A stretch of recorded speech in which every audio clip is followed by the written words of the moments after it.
Hi, this is your Professor Judy Paparosi, and I just did it in video and it deleted, and I can't believe it because it was a very good video. I don't know how I didn't save it. Anyway, this is the final video for the final week of class, and I just wanted to go over some points to prepare you for your final exam and also for your 10th essay.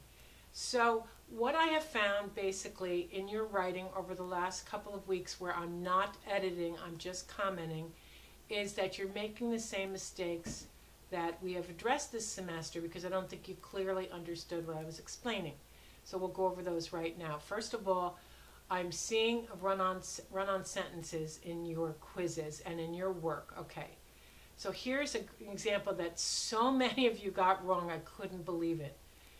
Mary had a little lamb, comma, its fleece was white as snow, period. So I was using that now as using part of it from the poem, but how would you have, based on your knowledge, how would you have punctuated that?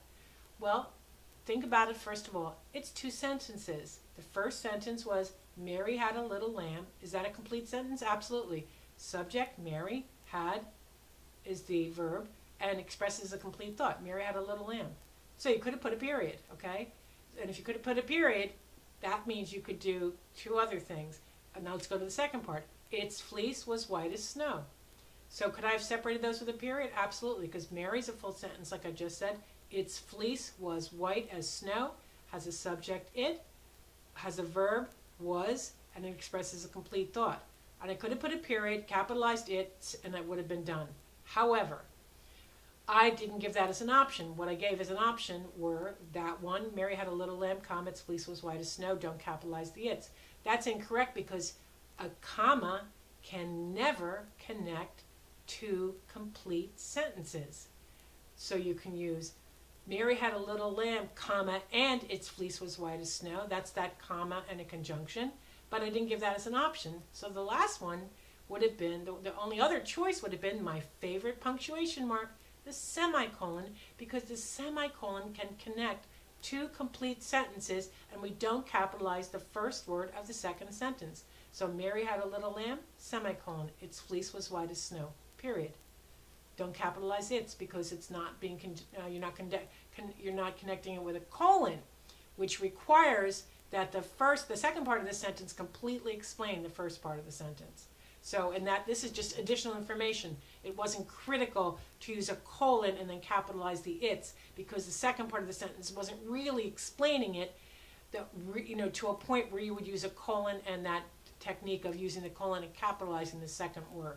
The second part of the sentence, okay?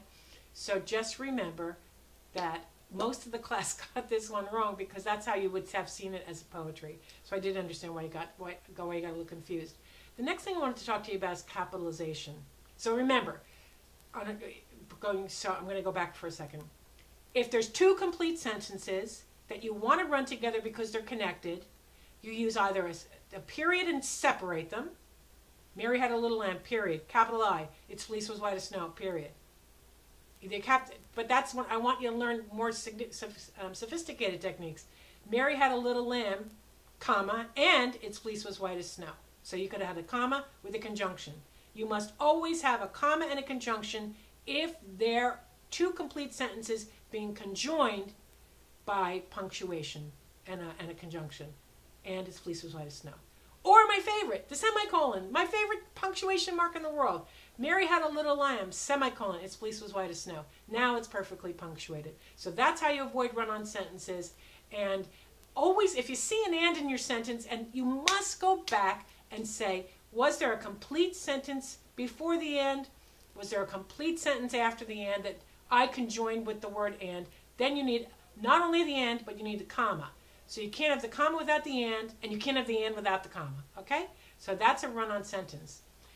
How to fix run-on sentences. And remember your friend, the semicolon, the dot comma. That's the greatest way to connect things, but you may not use a semicolon other than in a complicated list. You may not use it to start a list. It can separate items in a list, but it may not start a list. And a lot of you started using the semicolon to start a list. I'm thinking, what are they doing here?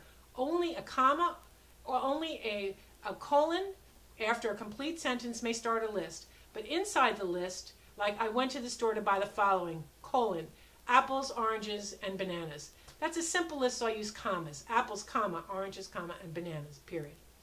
But if I have a complicated list like this, I would use this colon to start the list with a full sentence before it. That's why I always have those words, including the following.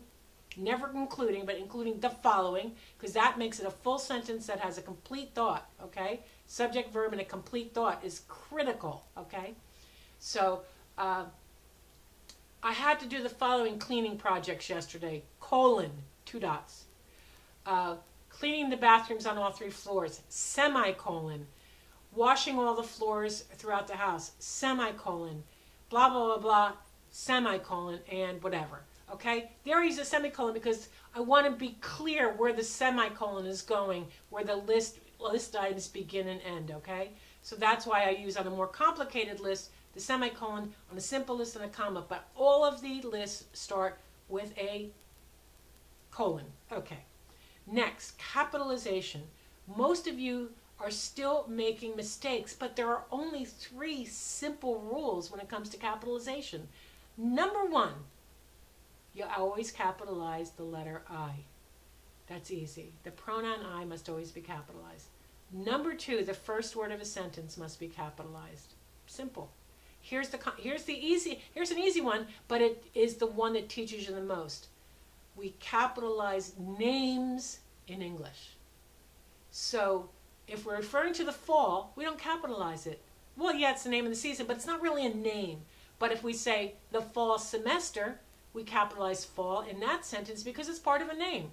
For example, if I'm referring to my sergeant, but I'm not using his or her name, I'm just saying my sergeant said this. You don't capitalize it. Even if you think you should because it gives honor to the title sergeant, you don't capitalize it. But Sergeant Bilko, Sergeant Paparosi, Sergeant whomever, when you're referring to the person and his name with his title, Professor Paparosi, we capitalize those. So I don't capitalize the word professor, but I do capitalize it when it's used as a name, Professor Paparosi, because then it's part of a name. And one of the rare instances where we capitalize the word court when it's not part of the name, like the Supreme Court of North Carolina, is when referring to the Supreme Court of the United States, the SCOTUS, S-C-O-T-U-S, Supreme Court of the United States, like we say POTUS and FLOTUS, whatever. The Supreme Court of the United States, for lawyers, always capitalize any reference to itself as a court. Why? That way we all know in any kind of legal brief that we read that it's always referring back to the court, the Supreme Court. But if I just said the court said this and the court said that, referring to any court, I don't capitalize it. But when I capitalize court in the middle of a sentence, the reader then knows, especially lawyers, we all know, that it refers to the Supreme Court, okay? All right, so if you're writing about probation and parole officers, unless you have someone's name along with that title, we do not capitalize it. But you can abbreviate PO, which is fine, but in capital words. I do it in my Supreme Court, in my human trafficking class. I refer to human trafficking because I'm sick of typing human trafficking out without caps. But when I abbreviate it, I put HT, capital H, capital T. But then a lot of students think, well, then I need to capitalize human trafficking. No, no, no. That's just an abbreviation. And with abbreviations, all of our abbreviations seem to be capitalized anymore. For example, shortness of breath, believe it or not, is SOB. And it's capitalized, but you would never capitalize shortness of breath. I mean, I've had some cardiac issues, but you write down, SOB, not the other SOB, but SOB, shortness of breath. So that's, you capitalize all the abbreviations, it seems to be. But you don't, but you write out, when you write out the words, you only capitalize names, the first word of a sentence, and, of course, the pronoun I.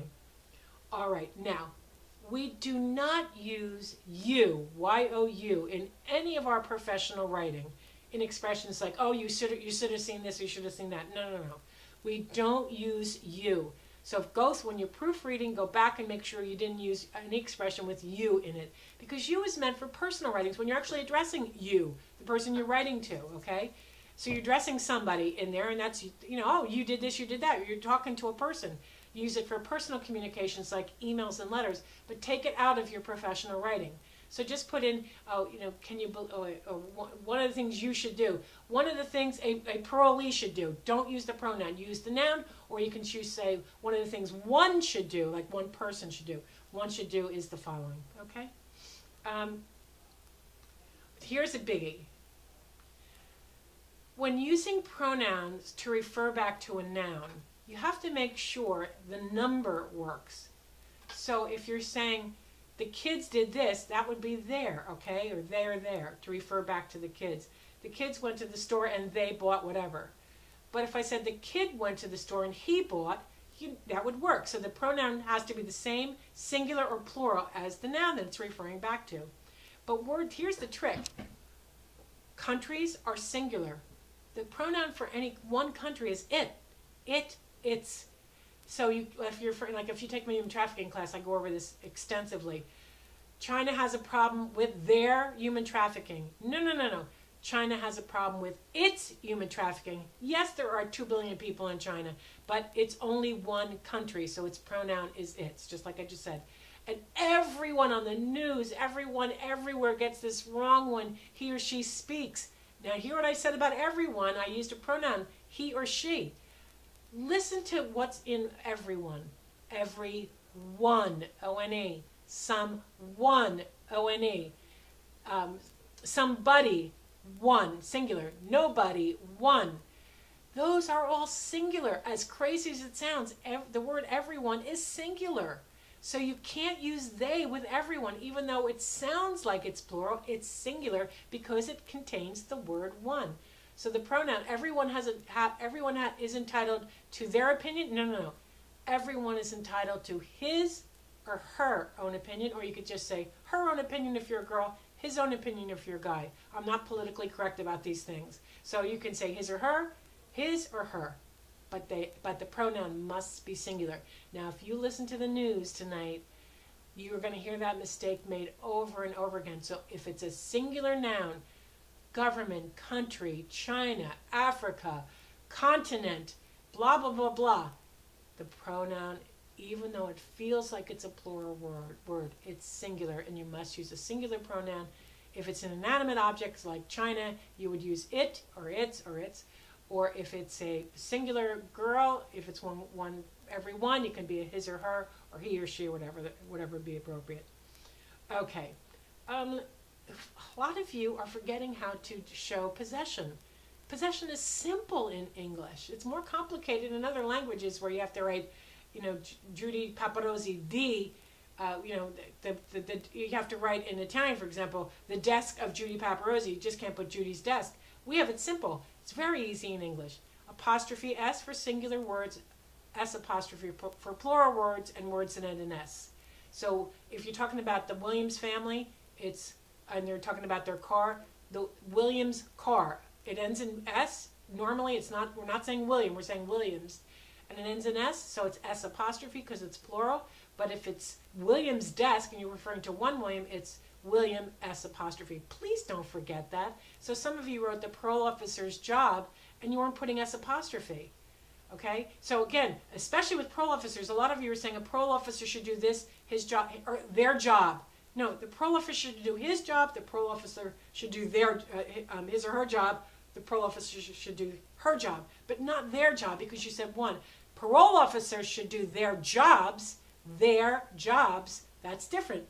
Parole officers goes with the plural, their, and of course jobs. Or you can even say their job, but as long as it's parole officers. But if it's one parole officer, a parole officer should do his job. You must make sure that the pronoun that refers back to parole officer, his or her, whatever, is singular. Okay, and I think that's pretty much it. Oh, okay. When you're going to use a colon to connect two sentences, the second sentence, as I said, must explain the first in detail. So it's pretty rare because you use the semicolon and don't capitalize the second word of the second part, the first word of the second part of the sentence. Don't use it. Just use the semicolon. Most of your teachers will be so impressed that you use the semicolon to connect two sentences. They're going to be very impressed if they see you had a full sentence before that colon now to start a list. They're going to be very impressed if your full sentence with the colon starts a list and you know when to use a comma as opposed to a semicolon to separate out items in the list. They'll be thrilled to see that kind of writing.